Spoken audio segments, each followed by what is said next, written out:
പാവിത്രത്തിന്റെ ഒരു അപ്കമിംഗ് എപ്പിസോഡിലേക്ക് എല്ലാവർക്കും സ്വാഗതം.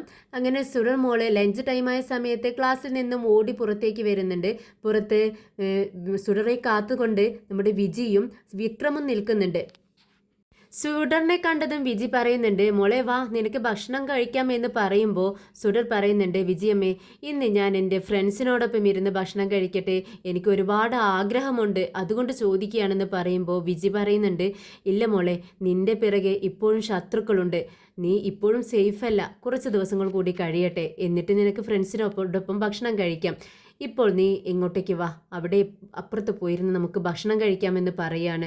ഉടനെ സുഡർ പറയുന്നുണ്ട്, ഞാൻ വീട്ടിൽ തനിച്ചിരുന്ന് ഭക്ഷണം കഴിക്കുന്നു, ഇവിടെ ഞാൻ ഫ്രണ്ട്സിനോടൊപ്പം ഇരുന്ന് ഭക്ഷണം കഴിച്ചോട്ടെ വിജയമ്മേ എന്ന് കെഞ്ചിക്കൊണ്ട് ചോദിക്കുകയാണ്. ഉടനെ തന്നെ വിക്രം പറയുന്നുണ്ട്, എടാ സുഡർ ഞങ്ങൾ പറയുന്നതൊന്ന് നീ അനുസരിക്കേ, ഇപ്പം തന്നെ നിനക്ക് ഫ്രണ്ട്സിനോടൊപ്പം ഭക്ഷണം കഴിക്കാൻ ആഗ്രഹമുണ്ടാവും, പക്ഷേ അതിന് സാധിക്കില്ല. നീ അവരോടൊപ്പം ഭക്ഷണം കഴിക്കുമ്പോൾ നിൻ്റെ ജീവന് മാത്രമല്ല ആപത്തുള്ളത്, നിൻ്റെ ഫ്രണ്ട്സിൻ്റെ ജീവനും ആപത്താണ്, അത് നീ മനസ്സിലാക്കണം.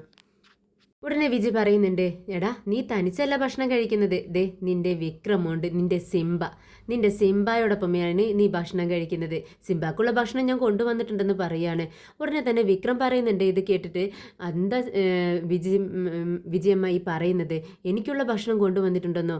എനിക്കുള്ള ഭക്ഷണം ഞാൻ അവരോട് പറഞ്ഞിട്ടുണ്ട്, ഫ്രണ്ട്സിനോട്, അവരിപ്പോൾ കൊണ്ടുവരുമെന്ന് പറയുന്നു. ഉടനെ വിജയ് പറയുന്നുണ്ട്, എന്തിനാ പുറത്തുനിന്ന് ഇങ്ങനെ ഭക്ഷണം ഡെയിലി കഴിക്കുന്നത്, അതിൻ്റെ ആവശ്യമില്ല, നിങ്ങൾക്കുള്ള ഭക്ഷണം കൂടി ഞാൻ മോൾക്ക് കൊണ്ടുവരുന്ന സമയത്ത് കൊണ്ടുവന്നിട്ടുണ്ട്, എന്തായാലും ഇനി ഒന്നും പറയേണ്ട ആവശ്യമില്ല, നിങ്ങളും മോളും കൂടെ അവിടെ ഇരുന്ന് കഴിച്ചോളൂ, ഞാൻ നിങ്ങൾക്ക് വിളമ്പിത്തരാം, ഇങ്ങോട്ട് വാ എന്ന് പറഞ്ഞുകൊണ്ട് അപ്പുറത്തേക്ക് നടന്നു പോവാണ് രണ്ടുപേരും. അങ്ങനെ ഒരു മരത്തിന് ചുവട്ടിൽ കൊണ്ടുപോയി വെച്ച് രണ്ടുപേർക്കും ഭക്ഷണം വിളമ്പി കൊടുക്കുന്നുണ്ട് വിജി മോളോട് ചോദിക്കുന്നുണ്ട്, നീ തനിച്ച് കഴിക്കുന്നോ അതോ ഞാൻ നിനക്ക് വായിൽ വെച്ച് തരണോ എന്ന് ചോദിക്കുകയാണ്. ഉടനെ സുഡർ ചോദിക്കുന്നുണ്ട്, എന്താ വിജയമ്മ ഇത്, ഞാൻ ചെറിയ കുട്ടിയാണോ? അല്ലല്ലോ വിജയമ്മ, എനിക്ക് വായിൽ വെച്ച് തരുന്നത് എൻ്റെ ഫ്രണ്ട്സ് കണ്ടാലുണ്ടല്ലോ എനിക്ക് നാണക്കേടാണ്, ഞാൻ തനിയെ കഴിച്ചോളാമെന്ന് സുഡർ പറയുന്നു. ഇത് കേട്ട് വിജി ചിരിക്കുന്നുണ്ട്. വിക്രം ഭക്ഷണം കഴിക്കാൻ ഇരിക്കുവാണ്. ഉടനെ തന്നെ വിക്രമിൻ്റെ പ്ലേറ്റിലേക്ക് നോക്കിക്കൊണ്ട് സുഡർ ചോദിക്കുന്നുണ്ട്, സിംബ നിന്റെ പ്ലേറ്റിൽ എക്സ്ട്രാ എന്തോ സാധനം കാണുന്നുണ്ടല്ലോ, അതെന്താണെന്ന് ചോദിക്കുമ്പോൾ വിജി പറയുന്നുണ്ട്, അത് ഓംലെറ്റ് ആണ്, അത് നിനക്ക് ഇഷ്ടമല്ലല്ലോ, അതുകൊണ്ടാണ് നിനക്ക് ഞാൻ എടുക്കാതിരുന്നത്. ഉടനെ തന്നെ സുഡർ പറയുന്നുണ്ട്, ഇന്ന് എനിക്കത് കഴിക്കണം. എന്താ മോളെ ഇത്, പെട്ടെന്ന് നീ സ്കൂളിൽ വന്നിരിക്കുന്ന സമയത്ത് എനിക്ക് നിനക്കത് വേണമെന്ന് പറഞ്ഞാൽ ഞാൻ എങ്ങനെ ഉണ്ടാക്കി തരാനാ എന്ന് വിജി ചോദിക്കുകയാണ്. ഉടനെ സുഡർ പറയുന്നുണ്ട്, എനിക്ക് ഓംലെറ്റ് ഇപ്പോൾ കിട്ടണം. എന്താ സിംബ, നീ എനിക്കത് ഷെയർ ചെയ്യോ എന്ന് ചോദിക്കുകയാണ്. ഉടനെ വിക്രം പറയുന്നുണ്ട്, ഓക്കെ ഷെയർ ചെയ്യാം, പക്ഷേ പകരം നീ എനിക്കെന്ത് തരുമെന്ന് ചോദിക്കുമ്പോൾ മോള് തൻ്റെ പാത്രത്തിലേക്ക് നോക്കിക്കൊണ്ട് പറയുന്നുണ്ട്, സിംബ ഞാൻ നിനക്ക് എൻ്റെ വെജിറ്റബിൾ തോരൻ ഷെയർ ചെയ്യാം, അത് മതിയോ എന്ന് ചോദിക്കുകയാണ്. ഓക്കെ അത് മതി എന്ന് പറയുന്നുണ്ട് വിക്രം. പക്ഷേ വിക്രം പറയുന്നുണ്ട്, എനിക്കിതെല്ലാം നീ എൻ്റെ പ്ലേറ്റിലേക്കല്ല വെച്ച് തരേണ്ടത്, എൻ്റെ വായിൽ വെച്ച് തരണം എന്ന് പറയുന്നു. ഉടനെ തന്നെ സുഡർ പറയുന്നുണ്ട്, എന്താ സിംബ ഇത്, എൻ്റെ ഫ്രണ്ട്സ് എല്ലാവരും അവിടെ നോക്കി നിൽക്കുവാണ്, അവരെല്ലാം നിന്നെ കളിയാക്കും ഞാൻ നിൻ്റെ വായിൽ ഭക്ഷണം വെച്ച് തരുന്നത് കണ്ട്, അത് നിനക്ക് നാണക്കേടാവില്ലേ എന്ന് ചോദിക്കുന്നുണ്ട്.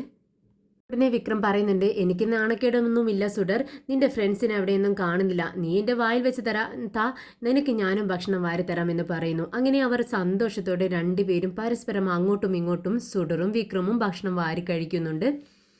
സുഡർ ഭക്ഷണം വിക്രമിൻ്റെ വായിൽ വെച്ച് കൊടുക്കുന്നു, വിക്രമാണെങ്കിൽ മോൾക്ക് ഭക്ഷണം വാരി കൊടുക്കുന്നുണ്ട്. ഭക്ഷണം കഴിക്കൽ കഴിഞ്ഞ് വിജി ലഞ്ച് ബോക്സൊക്കെ കഴുകിക്കൊണ്ടിരിക്കുകയാണ്. അപ്പോഴേക്കും വിക്രം കൈ കഴുകാനായി അങ്ങോട്ടേക്ക് വരുന്നുണ്ട്. പതുക്കെ വിജി വിക്രമിനോട് പറയുന്നുണ്ട്, വിക്രം ഞാനൊരു കാര്യം ചോദിക്കട്ടെ? എന്താ വിജയമ്മ എന്ന് ചോദിക്കുമ്പോൾ, അല്ല വിക്രം ഇന്നലെ രാത്രി എന്തിനാ വേദയോട് ദേഷ്യപ്പെട്ടത്? ഇപ്പോഴും വേദയോടുള്ള ദേഷ്യം നിന്റെ മാറിയില്ലേ? അവൾ അങ്ങനെ ഒരു കള്ളം പറഞ്ഞു, അതിനാണോ നീ ഇത്രയ്ക്ക് ദേഷ്യപ്പെടുന്നതെന്ന് ചോദിക്കുകയാണ്. ഉടനെ വിക്രം പറയുന്നുണ്ട്, അവളുടെ കാര്യം എന്നോട് പറയണ്ട, അവളൊരു പിശാചല്ലേ, എനിക്ക് അവളെക്കുറിച്ച് സംസാരിക്കാൻ ഒട്ടും താല്പര്യമില്ലെന്ന് പറയുന്നു. ഉടനെ വിജി പറയുന്നുണ്ട്, എന്താ വിക്രം ഇത്, ഞാനൊരു കള്ളം പറഞ്ഞു, സുഡർ മോള് എൻ്റെ മകളാണെന്ന്, എന്നിട്ടും നീ എന്നോട് പുറത്തു തന്നില്ലേ, എന്നോട് മാപ്പാക്കിയില്ലേ, അതുപോലെ തന്നെ വേദിയോട് ക്ഷമിക്കാൻ നിനക്ക് കഴിയില്ലേ എന്ന് ചോദിക്കുകയാണ്. ഉടനെ തന്നെ വിക്രം പറയുന്നുണ്ട്, നിങ്ങൾ എന്നോട് ആ കള്ളം പറഞ്ഞത് നിങ്ങളോട് ഞാൻ പുറത്തു തന്നിട്ടില്ല, അതെനിക്ക് ഒട്ടും സഹിക്കാൻ കഴിയാത്ത കാര്യമായിരുന്നു. പിന്നെ വേദിയോട് പൊറുക്കുന്ന കാര്യം, അവളൊരു പിശാചാണ്, മനുഷ്യരോട് പൊറുക്കാനേ എനിക്ക് കഴിയത്തുള്ളൂ, അല്ലാതെ പിശാച് ചെയ്യുന്ന തെറ്റുകൾക്ക് പുറത്തു കൊടുക്കാൻ എനിക്കൊരിക്കലും കഴിയത്തില്ല എന്ന് പറയുന്നുണ്ട് വിക്രം. അപ്പോഴേക്കും മോള് വിളിക്കുകയാണ്, സുഡർ വിളിക്കുന്നുണ്ട്, സിംബ ഒന്നിങ്ങോട്ടേക്ക് വാ എന്ന് പറയുകയാണ്. ഉടനെ വിക്രം അങ്ങോട്ട് മോളുടെ അടുത്തേക്ക് ചെല്ലുന്നുണ്ട്. സുഡർ വിക്രമിനെ തൻ്റെ ഫ്രണ്ട്സിനെ എല്ലാം പരിചയപ്പെടുത്തി കൊടുക്കുന്നുണ്ട്. അങ്ങനെ കമലാമ്മയും ശ്രീജയും ഒരു ഓട്ടോയിൽ കളക്ടർ ഓഫീസിന് മുന്നിൽ വന്ന് ഇറങ്ങുന്നുണ്ട്. ഇറങ്ങിയതും ശ്രീജ പിറകെ ഓടി വന്ന് കമലാമ്മയോട് പറയുന്നുണ്ട്, അമ്മേ വേണ്ട അമ്മേ, ഇപ്പോൾ വേദിയെ കാണാൻ പോവണ്ട. ഒരു വട്ടം ഇവിടെ വന്ന് അമ്മ സംസാരിച്ചതല്ലേ, വീണ്ടും എന്തിനാ വന്നിരിക്കുന്നത്? വാ അമ്മേ, നമുക്ക് വീട്ടിലേക്ക് പോവാമെന്ന് പറയുന്നുണ്ട്. പക്ഷെ കമലാമ്മ സമ്മതിക്കുന്നില്ല. കമലാമ്മ പറയുന്നുണ്ട്, ഇല്ല ശ്രീജെ, നിനക്ക് പോവണമെങ്കിൽ ആ വണ്ടിയിൽ തന്നെ നീ പോക്കോ. പക്ഷേ ഞാൻ വേദയെ കണ്ട് സംസാരിച്ചിട്ട് വീട്ടിലേക്ക് മടങ്ങുന്നുള്ളൂ. ഇത് ഞാൻ തീരുമാനിച്ചിട്ടാണ് വീട്ടിൽ നിന്നും ഇറങ്ങിയിരിക്കുന്നത് എന്ന് പറഞ്ഞുകൊണ്ട് മുന്നോട്ട് നടക്കുവാണ്. പക്ഷേ ശ്രീജ പിറകെ വന്ന് കെഞ്ചുന്നുണ്ട്, അമ്മേ വേണ്ട, നമുക്ക് വീട്ടിലേക്ക് പോവാമെന്ന് പറയുമ്പോഴും കമലാമ്മ സമ്മതിക്കുന്നില്ല. അങ്ങനെ കളക്ടർ ഓഫീസിന് മുന്നിലേക്ക് ചെല്ലുന്നുണ്ട്. പെട്ടെന്ന് ഡോറ് തുറക്കാനായി നോക്കുന്ന സമയത്ത് അവിടെ നിൽക്കുന്ന സെക്യൂരിറ്റിക്കാരൻ പറയുന്നുണ്ട്, ഏയ് എന്താ നിങ്ങൾ ഈ ചെയ്യുന്നത്? ഇത്രയും പേര് ഇവിടെ മേഡത്തെ കാണാനായി നിൽക്കുന്നവരാണ്. മുന്നേ തന്നെ അപ്പോയിൻമെൻ്റ് എടുത്തിട്ടാണ് മേഡത്തെ കാണാൻ പറ്റൂ. നിങ്ങൾ അങ്ങനെ എടുത്തിട്ടുണ്ടോ എന്ന് ചോദിക്കുകയാണ്. ഉടനെ തന്നെ കമലാമ്മ പറയുന്നുണ്ട്, ഇല്ല, എനിക്കതൊന്നും അറിയത്തില്ല.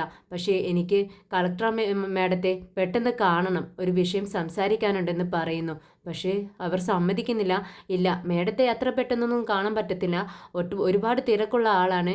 ഇങ്ങനെ പെട്ടെന്ന് വന്ന് മേഡത്തെ കാണണമെന്ന് പറഞ്ഞാൽ എങ്ങനെ ശരിയാവും എന്നൊക്കെ പറഞ്ഞ് അവർ അങ്ങനെ തർക്കിച്ചുകൊണ്ടിരിക്കുന്ന സമയത്താണ് പെട്ടെന്ന് ഡോറ് തുറന്ന് വേദ പുറത്തേക്ക് വരുന്നത്. വേദയും 2-3 പേരും പിറകെ ഉണ്ട്. അവർ പറയുന്നുണ്ട് കമലാമ്മയെ നോക്കിക്കൊണ്ട്, എന്താ നിങ്ങളിവിടെ ബഹളം വെക്കുന്നത്? മാഡത്തെ എപ്പോഴും അങ്ങനെ പെട്ടെന്ന് വന്ന് കാണണമെന്ന് പറഞ്ഞാൽ കാണാൻ പറ്റത്തില്ല. ഒരു അർജൻറ്റ് മീറ്റിംഗ് ഉണ്ട്, അതിനാണ് ഞങ്ങൾ പോകുന്നത്. അങ്ങോട്ടേക്ക് മാറി നിൽക്കൂ എന്ന് പറയുകയാണ്. ഉടനെ തന്നെ കമലാമ്മ പറയുന്നുണ്ട്, കളക്ടർ മാഡം, നിങ്ങളോട് എനിക്ക് സംസാരിക്കാനുണ്ട് എന്ന് പറയുമ്പോൾ, നിങ്ങൾ എന്താണ് ഈ പറയുന്നത്? മാഡത്തോട് നേരിട്ട് സംസാരിക്കാൻ കഴിയില്ലെന്ന് പറഞ്ഞതല്ലേ എന്ന് ചോദിക്കുമ്പോൾ കമലാമ്മ പറയുന്നുണ്ട്, ഇത് എനിക്ക് അറിയാവുന്ന ഒരു കുട്ടിയാണ്. നിങ്ങൾക്ക് കളക്ടർ ആയിരിക്കാം, പക്ഷേ എനിക്ക് അറിയുന്ന കുട്ടിയാണെന്ന് പറയുന്നു. ഉടനെ തന്നെ നമ്മുടെ വേദ പറയുന്നുണ്ട്, 10 മിനിറ്റ് ഉണ്ടല്ലോ മീറ്റിങ്ങിന്, ഒരു 5 മിനിറ്റ് ആകുമ്പോഴേക്കും ഞാൻ അങ്ങോട്ടേക്ക് എത്തിക്കോളാം. നിങ്ങൾ മീറ്റിങ്ങിനുള്ള അറേഞ്ച്മെൻറ്റ്സ് എല്ലാം ചെയ്തു വെച്ചോളൂ എന്ന് അവരോട് പറഞ്ഞുകൊണ്ട് അപ്പുറത്തേക്ക് അയക്കുന്നുണ്ട്. അപ്പോഴേക്കും കമലാമ്മയോട് പറയുന്നുണ്ട്, നിങ്ങൾ അകത്തേക്ക് വരൂ എന്ന് പറഞ്ഞ് കമലാമ്മയും ശ്രീജയും കൂട്ടി വേദ കളക്ടർ റൂമിൽ അകത്തേക്ക് നടക്കുവാണ്. അകത്ത് കയറി ഡോർ അടച്ചതും വേദ ചോദിക്കുന്നുണ്ട്, നിങ്ങൾക്ക് എന്ത് വേണം? ഉടനെ തന്നെ കമലാമ്മ പറയുന്നുണ്ട്, നീ നശിപ്പിച്ചിട്ട് പോയ എൻ്റെ മകൻ്റെ ജീവിതം അതെനിക്ക് തിരിച്ചു വേണം. എൻ്റെ മകൻ നീ പറ്റിച്ചില്ലേ, അവനെ ഇട്ടേച്ച് പോയില്ലേ, അതിനുശേഷം അവൻ അലയുകയാണ്, ഒരു ജീവിതമില്ല എന്നുള്ള രീതിയിലാണ് നടക്കുന്നത്. അതുകൊണ്ട് തന്നെ അവൻ്റെ ആ പഴയ ജീവിതം എനിക്ക് തിരിച്ചു നൽകണം. അങ്ങനെ ഒരു നല്ല ജീവിതം നിന്നെ കൊണ്ട് തരാൻ കഴിയുമോ എന്ന് ചോദിക്കുകയാണ് കമലാമ്മ. എന്നാൽ വേദയുടെയും വിക്രമിൻ്റെയും ജീവിതം ഇങ്ങനെ നശിക്കാൻ കാരണം, ഇത്രത്തോളം എത്താൻ കാരണം നമ്മുടെ ശ്രീജയാണെന്ന് ശ്രീജയ്ക്ക് നന്നായിട്ട് അറിയാം. അതുകൊണ്ട് തന്നെ ശ്രീജയുടെ കണ്ണുകളിൽ നിന്നും കണ്ണുനീരിങ്ങനെ വരുന്നുണ്ട്. അമ്മേ മിണ്ടാതിരിക്കുക അമ്മേ എന്ന് പറയുമ്പോൾ കമലാമ്മ പറയുന്നുണ്ട്, ദേ ശ്രീജയെ, നീയാണ് മിണ്ടാതിരിക്കേണ്ടത്. ഞാൻ പറയാൻ വന്ന കാര്യങ്ങൾ വേദയോട് പറഞ്ഞിട്ടേ ഇവിടെ നിന്ന് തിരിച്ചു പോകത്തുള്ളൂ. ഞാൻ എൻ്റെ മനസ്സിൻ്റെ വേദനയാണ് ഇവളോട് പറയുന്നത്. പറ, എൻ്റെ മകൻ്റെ ജീവിതം നിനക്ക് തിരിച്ചു തരാൻ പറ്റുമോ എന്ന് കമലാമ്മ വേദയുടെ മുഖത്ത് നോക്കി ചോദിക്കുന്നുണ്ട്. ഉടനെ വേദ പറയുന്നുണ്ട്, ഓഹോ, ഞാനാണോ നിങ്ങളുടെ മകനോട് കുടിക്കാൻ പറഞ്ഞത്? ഞാനാണോ നിങ്ങളുടെ മകനോട് അലഞ്ഞു തിരിഞ്ഞ് നടക്കാൻ പറഞ്ഞത്? നിങ്ങൾ എന്തിനാണ് എന്നെ ഇങ്ങനെ പഴിക്കുന്നത്? കുറച്ചെങ്കിലും നിങ്ങൾക്ക് മനസാക്ഷിയുണ്ടോ എന്ന് വേദ ചോദിക്കുന്നുണ്ട്. ഓഹോ, ഇത്രയെല്ലാം ചെയ്തു വെച്ചിട്ട് നീ ഇപ്പോഴും ന്യായം പറയുകയാണോ? നീ ഒന്നും ചെയ്തിട്ടില്ലെന്നാണോ പറയുന്നത് എന്ന് ചോദിക്കുമ്പോൾ വേദ പറയുന്നുണ്ട്, അന്ന് ഒരാളെ കൊന്നു എന്ന് പറഞ്ഞുകൊണ്ട് ആ കോർട്ടിൽ നിൽക്കുമ്പോൾ ഞാൻ എൻ്റെ അച്ഛനോട് പറഞ്ഞതാണ്, ഇല്ല വിക്രം കൊല്ലത്തില്ല, അവനിക്ക് അങ്ങനെ ചെയ്യാൻ കഴിയില്ല എന്നെൻ്റെ അച്ഛൻ്റെ കാല് പിടിച്ചുകൊണ്ടാണ് ഞാൻ എൻ്റെ അച്ഛനെ വാദിക്കാൻ വേണ്ടി അവിടെ കൊണ്ടുവന്ന് നിർത്തിയത്. പക്ഷേ അവിടെ നിന്ന് അവൻ എൻ്റെ അച്ഛനെ കൂടി അപമാനിച്ചുകൊണ്ടല്ലേ ഈ തെറ്റ് വിളിച്ചു പറഞ്ഞത്. അവനാണ് ആ കുറ്റം ചെയ്തതെന്ന് തുറന്നു പറഞ്ഞത്. അത് ഞാൻ വിശ്വസിച്ചു എന്ന് പറയുകയാണ് വേദ. ഇത് കേട്ടതും കമലാമ്മ പറയുന്നുണ്ട്, ഇല്ല, എൻ്റെ മകൻ ആരെയും കൊല്ലാൻ കഴിയില്ല, എൻ്റെ മകൻക്ക് അവൻ ആരെയും കൊന്നിട്ടില്ല, ഞാൻ അങ്ങനെയാണ് വിശ്വസിക്കുന്നത്. അവനല്ലേ കോർട്ടിൽ വെച്ച് സ്വയം കുറ്റസമ്മതം നടത്തി ജയിലിലേക്ക് പോയത്. എന്നെയും എൻ്റെ വയറ്റിലുള്ള കുഞ്ഞിനെയും നടു റോട്ടിൽ വിട്ടിട്ടാണ് അവൻ പോയത്. എന്നിട്ട് മനസാക്ഷിയില്ലാതെ നിങ്ങൾ എന്നോട് സംസാരിക്കുന്നോ എന്ന് ചോദിക്കുകയാണ് വേദ കമലാമ്മയോട്. ഇത് കേട്ട് ശ്രീജ കരയുന്നുണ്ട്. ഞാൻ കാരണമാണല്ലോ ഇതെല്ലാം സംഭവിക്കുന്നത് എന്ന് മനസ്സിൽ ചിന്തിച്ചുകൊണ്ടാണ് ശ്രീജ കരയുന്നത്. വേദ ചോദിക്കുന്നുണ്ട്, എന്തിനാ ചേച്ചി നിങ്ങളിങ്ങനെ കരയുന്നത്? ഇതൊന്നും കണ്ട് നിങ്ങൾ പേടിക്കേണ്ട ആവശ്യമില്ല. കമലാമ്മ പറയുന്നുണ്ട്, അതെ അവൻ ചെയ്തത് തെറ്റാണ്, ആ കൊല അവൻ ചെയ്തിട്ടില്ല, പക്ഷേ അത് അവൻ ഏറ്റെടുത്തത് അത് തെറ്റ് തന്നെയാണ്. അപ്പോൾ വേദ ചോദിക്കുന്നുണ്ട്, പിന്നെ എന്തിനാണ് നിങ്ങൾ എന്നോട് ഇങ്ങനെ വന്നു നിന്ന് സംസാരിക്കുന്നത്? നിങ്ങൾ പറയുന്നത് പോലെ അവൻ വേറെ ആർക്കോ വേണ്ടിയാണ് ആ കൊല ഏറ്റെടുത്തത് എങ്കിലും, ആ കുറ്റസമ്മതം നടത്തിയത് എങ്കിൽ, പക്ഷേ അയാളാണ് അവനക്ക് മുഖ്യം. ഞാനും എൻ്റെ കുഞ്ഞുമായിരുന്നില്ല അവന് മുഖ്യം അല്ലേ? ആ ഒരാളെയല്ലേ അവൻ അത്രയും സ്നേഹിച്ചിരുന്നത്. അപ്പോൾ ഞങ്ങൾക്ക് അവൻ്റെ ജീവിതത്തിൽ ഒരു സ്ഥാനവും ഉണ്ടായിരുന്നില്ല. അതല്ലേ അതിനർത്ഥം? ആർക്കോ വേണ്ടി കൊടുത്ത വാക്കിന് വേണ്ടി എന്നെയും എൻ്റെ കുഞ്ഞിനെയും നടുറോട്ടിൽ വിട്ടിട്ട് അവൻ ജയിലിലേക്ക് പോയില്ലേ എന്ന് വേദ ചോദിക്കുമ്പോൾ നമ്മുടെ ശ്രീജയുടെ മനസ്സ് ഉരുകുകയാണ്. മനസ്സ് ഇങ്ങനെ പറയുന്നുണ്ട്, വിക്രം നീ എന്താണ് ചെയ്തത്? നീ എന്നോട് സത്യം ഒരിക്കലും തുറന്നു പറയരുത് വേദയോട് എന്ന് എന്നോട് സത്യം ചെയ്യിച്ചില്ലേ? അതുകൊണ്ട് എനിക്ക് സത്യം തുറന്നു പറയാൻ കഴിയുന്നില്ലല്ലോ വിക്രം എന്നിങ്ങനെ മനസ്സിൽ ചിന്തിക്കുന്നുണ്ട്. അതെ, നീ പറഞ്ഞതുപോലെ നിന്നെ അവൻ ഇട്ടിട്ട് പോയതിന് നീ അവനെയും ഇട്ടിട്ട് പോയില്ലേ? എങ്കിലും നീ എന്തിനാടി ആ കൊല ചെയ്തത്? എൻ്റെ മകൻ്റെ കുഞ്ഞിനെ നീ എന്തിനാണ് വയറ്റിൽ വെച്ചത് അതിനെ കൊന്നു കളഞ്ഞത്? ഞങ്ങളുടെ പാരമ്പര്യം നിലനിർത്തേണ്ട കുഞ്ഞായിരുന്നില്ലേ അത്? നീ എന്തിനാ വേദ അങ്ങനെ ചെയ്തത്? എന്തിനാടി ഞങ്ങൾ ആ കൊല നീ ചെയ്തത് എന്ന് വീണ്ടും വീണ്ടും കരഞ്ഞുകൊണ്ട് കമലാമ്മ ചോദിക്കുന്നുണ്ട്. ഉടനെ തന്നെ വേദ പറയുന്നുണ്ട്, അത് എൻ്റെ പ്രശ്നം, അത് എൻ്റെ ഇഷ്ടമായിരുന്നു. നിങ്ങൾ എന്തിനാണ് ഇതൊക്കെ അന്വേഷിക്കുന്നതും പറയുന്നതും? നിങ്ങൾക്കിപ്പോൾ എന്താ വേണ്ടതെന്ന് വേദ ചോദിക്കുന്നു. എൻ്റെ മകൻ്റെ ജീവിതം നശിപ്പിച്ച് നീ ഇങ്ങനെയൊക്കെ സംസാരിക്കുന്നു എന്ന് ചോദിക്കുന്നുണ്ട് കമലാമ്മ. ഉടനെ തന്നെ വേദ പറയുന്നുണ്ട്, നിങ്ങളുടെ മകനെ ഞാൻ വിട്ടുകഴിഞ്ഞു, ഇനി എനിക്ക് ഇഷ്ടമുള്ളതുപോലെ ഞാൻ ജീവിക്കും.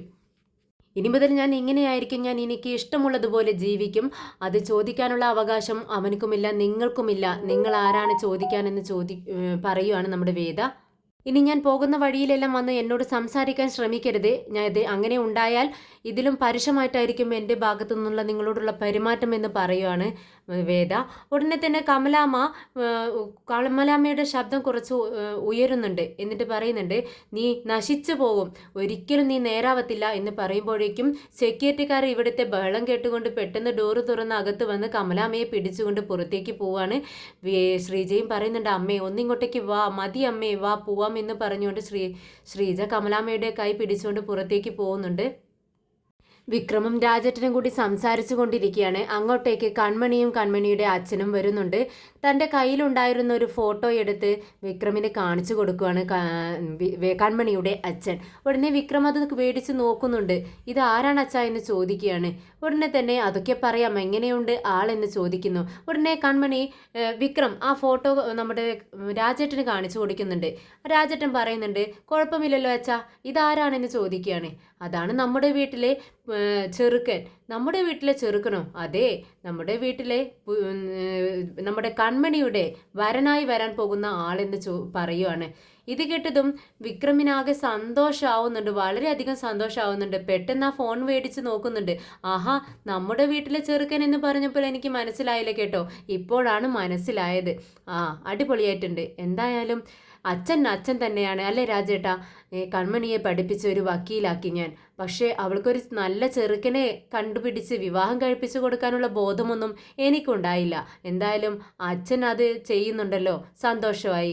എന്ന് കാണട്ടെ, രണ്ടുപേരും മാച്ചുണ്ടെന്ന് നോക്കട്ടെ എന്നൊക്കെ പറഞ്ഞ് രണ്ടുപേരെയും കൺമണിയുടെ അടുത്ത് ഫോൺ ഇങ്ങനെ പിടിച്ച് മാച്ചൊക്കെ നോക്കുകയാണ്. പെട്ടെന്നാണ് കൺമണി താഴേക്ക് നോക്കി മുഖം വീർപ്പിച്ച് നിൽക്കുന്നത് വിക്രം ശ്രദ്ധിക്കുന്നത്.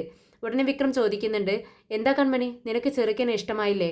നിന്റെ മുഖമെന്താ ശരിയല്ലാത്ത എന്ന് ചോദിക്കുകയാണ്. ഉടനെ കൺമണി മനസ്സിൽ ചിന്തിക്കുന്നുണ്ട്, ഈ ചെറുക്കൻ അല്ല എൻ്റെ മനസ്സിലുള്ളത് നീയാണ് വിക്രം എന്ന് പറയുവാണ്, മനസ്സിൽ പറയുന്നുണ്ട് കൺമണി.